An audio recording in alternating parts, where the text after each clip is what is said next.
চললাম হসপিটালে, বেরিয়ে যাই, বাবার সাথে বেরিয়ে যাবো অফিসে। এগুলো একটু মেলে দিয়ে যাই, না মেলে দিয়ে গেলে বাচ্চাদের সংসার, তো আমি তো বেরিয়ে যাব, আর সবাই মিলে তো থাকবো না।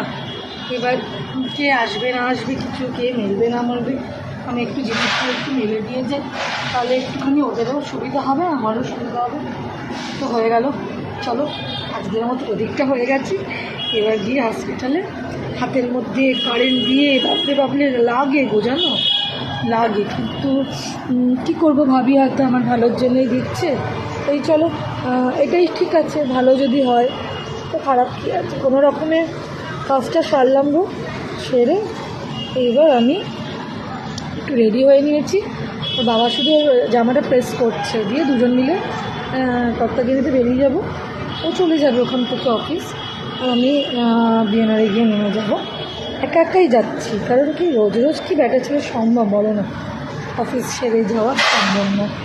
তাই হোক, তোমার সাথে যতক্ষণ আছি একটু ব্যাগ করে গেলাম, কেন আমি তো খুব টপিটিভ কথা বলি, তোমাদের খুব রাগ হতে পারে।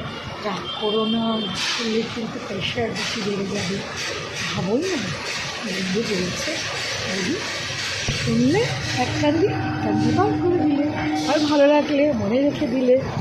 চলো টাটা, গুড বাই, পরে কথা হচ্ছে, ঠিক আছে।